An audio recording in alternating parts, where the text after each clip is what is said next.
میں نے اس لیے کہا، اور بہت سارے لوگوں نے حسین اعظم کی طرف ایک کہانی منسوخ کر کے بولا کہ حضور سے حسین نے کہا کہ میں آپ سے بھی بڑا ہوں۔ بتائیے یہ نمک مرچ لگا کر کے یہ ساری باتیں کس نے سکھا دی؟ یہ بہت سارے نقیبوں، بہت سارے ناظموں نے غلط باتیں بول کر کے، بھائی یہ کیا فالتو بات بولتے ہیں، فلاں آدمی آ رہا ہے وہ نام پڑھیں گے تقریر کریں گے ایک شعر پڑھا ہو گیا۔ اب بہت سارے آدھا گھنٹہ ٹائم لے کر صاحب غلط کرامت بیان کر کے صرف عقیدت سے کھلواڑ کرنا، ہم آپ سے بڑے ہیں، کہاں سے نکالا ہے؟ کس کتاب میں یہ امام حسین نے کہا کہ ہم آپ سے بڑے ہیں؟ اگر ہم کہا بھی ہوگا نظرہ کچھ ہے بس اپنا بنانے کے لیے کہ نانا مصطفیٰ میرا ہے اور کسی کا نانا تو مصطفیٰ نہیں ہے۔ میں کہتا ہوں حسین اعظم کا ہی نانا مصطفیٰ یا اور کسی اور کا بھی نانا ہے، امام محسن کے بھی نانا ہے، امام حسن کے بھی نانا ہے۔ جناب زینب کی اولاد جو حضور کی 4 بیٹیاں ہیں، زینب ہیں، رقیہ ہیں، ام کلثوم ہے، فاطمہ الزہرا ہیں، اب ان سب کی اولاد کے بھی تو نانا مصطفیٰ ہیں۔ اگر صرف یہ حسین کیسے کہہ سکتے ہیں کہ میں سب سے لاجواب ہوں، میرا نانا مصطفیٰ جان رحمت ہے؟ بہت ساری باتیں اپنی طرف سے بنا کے لوگ بیان کرتے ہیں۔ تو بیان حسین اعظم نے کی زندگی میں کہیں بھی گھمنڈ نہیں ہے، کبھی بھی غرور نہیں ہے، جبکہ غرور اس کو زیب دیتا ہے۔ میں غرور کا لفظ نہیں بولوں گا، ناز ان کو زیب دیتا ہے۔ ظاہر سی بات ہے جب ماں فاطمہ کی طرح کوئی دوسری ماں نہ ہو، باپ علی کی طرح دوسرا کوئی باپ نہ ہو، نانا مصطفیٰ کی طرح کوئی دوسرا نہ ہو، جہاں تک کہ خدیجہ الکبریٰ کی طرح کسی کی نانی نہ ہو، یعنی ہر اعتبار سے جب حسین لاجواب ہے اسے ناز زیب دیتا ہے۔ وہ چلے تو لگے کہ حسین چل رہا ہے، وہ بیٹھے تو لگے کہ حسین بیٹھ رہا ہے، جو ہر اعتبار سے لاجواب ہے۔ مگر حسین نے اپنے نانا کو دیکھا تھا، ساری کائنات کے پیغمبر مصطفیٰ، محبوب پروردگار مصطفیٰ، نائب خدا مصطفیٰ، وہ جب مکہ المکرمہ فتح کرنے جا رہے ہیں تو کافروں کی ساری دشمنی کو پاؤں کے نیچے روند دیا، جنہوں نے مکہ میں آپ کے ماننے والوں کو چٹائی میں باندھ کے دھواں دیا، آپ کو یہاں تک تنگ کیا کہ ہجرت کر کے مدینہ آ گئے۔ ہر قدم قدم پہ دشمنی تھی، مگر مصطفیٰ نے حکمت سے، تدبیر سے، جہاد کر کے میدان بدر و احد اور خندق و خیبر میں اتر کر کے ان کافروں کو جو شکست دیا ہے، اخیر میں سارے کافر دھارا شائی ہو گئے اور مصطفیٰ فاتح اعظم ہو گئے۔ مکہ کو فتح دیا، جب مکہ سے کافروں کی حکومت اکھڑ گئی، وہ سارے کے سارے دشمن ہاتھ جوڑ کے سامنے کھڑے ہیں، کانپ رہے ہیں۔ مصطفیٰ خانہ کعبہ سے سارے پتوں کو نکال دیا، خانہ کعبہ کی چھت پہ بلال کو کھڑا کر کے اذان دلوایا۔ اب قیامت تک یہاں بت پرستی داخل نہ ہوگی۔ جن لوگوں نے مصطفیٰ کو مکہ سے نکالا تھا، 12,000 کا لشکر جرار لے کر وہ مصطفیٰ مکہ کے فاتح بن گئے۔ اب سارے کافروں نے دروازہ بند کر لیا، سب کا دل کانپ رہا ہے۔ مصطفیٰ جان رحمت کو اس وقت تو خوب اترانا چاہیے، آج مزہ آئے گا، مکہ میں نے فتح کر لیا۔ کہاں ہے وہ لوگ جنہوں نے مجھ کو نکالا تھا؟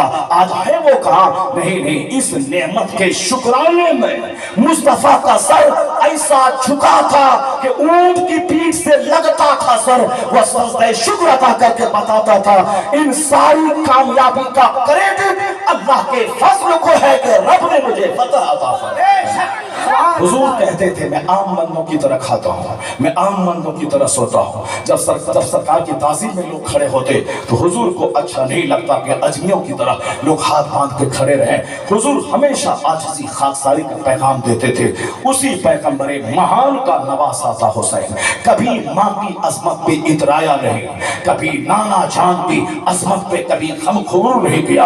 ایک چیپٹر بھی کہیں سے دکھلا دے کہ حسین نے کبھی بھی گھمنڈ اور غرور کا مظاہرہ کیا ہو؟ نہیں، یہی ہے آدمیت، یہی ہے شرافت۔ ایک عظمت کا پہاڑ پیٹھ پر ہے، اس کے باوجود پیشانی ہمیشہ سجدے میں جھکی رہتی ہے، ہمیشہ دوسروں کی خدمت کرنے کے لیے۔ وہ روایت آپ نے نہیں سنی، ایک شخص دور دراز سے چل کے مولا علی سے ملنے آیا تھا۔ امام حسین نے سلام و کلام کے بعد کہا خیریت تو ہے؟ کہا میں خلیفۃ المسلمین سے ملنے آیا ہوں۔ کہا کہ ٹھیک ہے، خلیفۃ المسلمین کہیں گھر سے باہر گئے ہیں، تم دور دراز سے آؤ، میرے مہمان ہو، آؤ چلو میں تمہاری خدمت کرتا ہوں۔ امام حسین گئے، اپنے گھر سے شاندار کھانا تیار کر کے مہمان کے لیے اپنے آگے رکھ دیا۔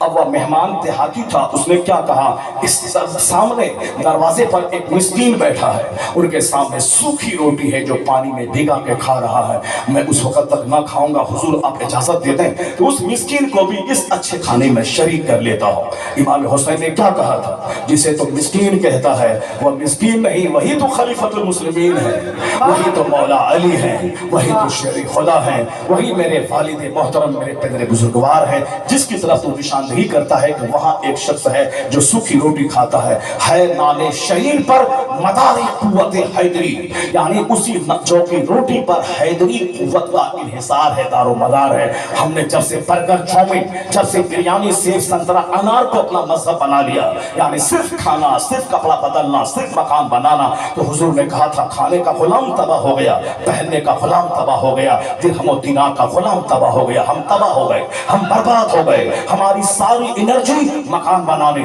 گاڑی خریدنے, اچھا کپڑا پہننے, ساتھ اچھی شادی کرنے پر چلی گئی ہے, اور ہم نے دین کی خدمت کا نشہ اتار کے رکھ دیا ہے. اور حسین اعظم نے کیا بتایا, اگر علی کا غلام بننا ہے تو سمپل رہنا ہوگا, سمپل کھانا ہوگا, رات عبادت میں گزارنی ہوگی, دن جہاد میں گزارنا ہوگا. زندگی 100 سال 1 سیکنڈ کی ہے, اس کو کیوں کھانے پینے کی پیچیدگی میں ڈالتا ہے؟ سادہ رہ, سادہ پہن, سادہ کھا, سادی زندگی گزار, پھر دیکھ لینا روحانیت کیسے اجاگر ہوگی, دل کیسے روشن ہوگا. اس لیے تو میں کبھی کبھی کہتا ہوں, جمعہ کے دن مسجدوں میں بھی تو پینٹ شرٹ پہن کے آتا ہے, عیدین میں بھی تو رنگین کپڑا پہن کے آتا ہے, چھیڑ چھاٹ والا جیکٹ پہن کے آتا ہے.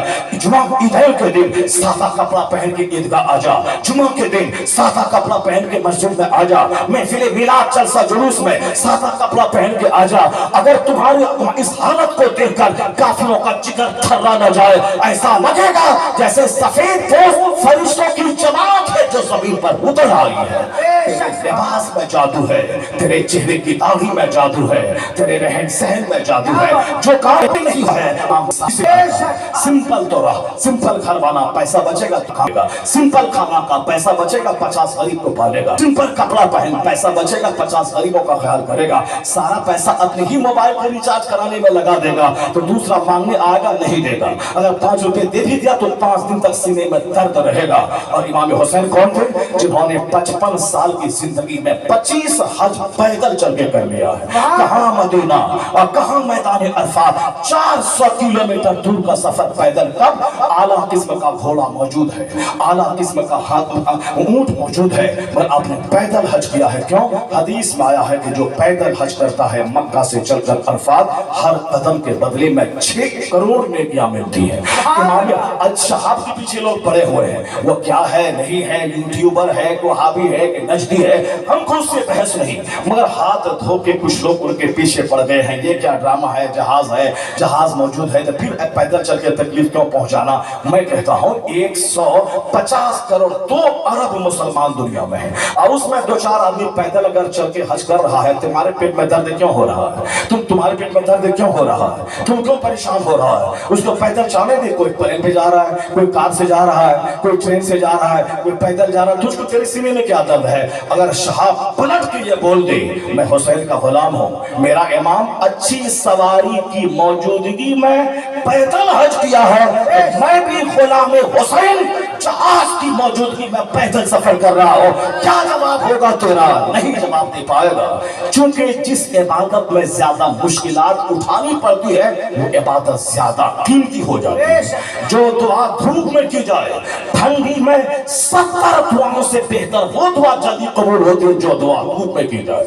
یعنی جو جس حج میں تکلیف زیادہ ہو وہ حج زیادہ قبول ہوتا ہے. جس زندگی میں درد زیادہ ہو شخصیت نکھرتی ہے, جس زندگی میں تکلیفیں زیادہ ہو وہ شخصیت نکھرتی ہے. جہاں کھانا پینا عیش اور آرام اسی میں رہنا ہو وہ پودا ہوتا ہے, کامچور ہوتا ہے, وہ آرام پسند ہوتا ہے, اس کا تون اونچا ہوگا, چربی نکلے گی, وہ چلنے کے قابل نہیں رہے گا, وہ ڈاکٹر کے پاس آئے گا جائے گا, دم پھولے گا, مر جائے گا. اور جو دھوپ میں رہے گا, پسینہ بہائے گا, پیدل چلے گا, مصیبتیں اٹھائے گا, وہ 100 کلومیٹر دور پیدل چلے گا, کچھ نہیں ہوگا. وہ 5 بار مسجد جائے گا آئے گا, اور پڑھتے چلے جائے گی. مجاہدے میں لگ کبھی تانگا پہ چلتے تھے, کبھی پیدل چلتے تھے, کبھی جنرل ڈبے میں چلتے تھے, کبھی صاحب کار سے چلتے تھے, کبھی پیدل چلتے تھے, کبھی بیل گاڑی چلتے تھے. جس وقت جیسا موقع ملے وہ تو نواب کرانے کے تھے, وہ تانگے پہ میں جاؤں گا, کار لے آؤ, ایمبیسڈر کار تو چلتی تھی اس زمانے میں, کار لے آؤ تب میں جاؤں گا, تانگے پہ میں نہیں جاؤں گا, میں تو تم جانتے ہو رئیس اعظم غوری سا ہوں, میں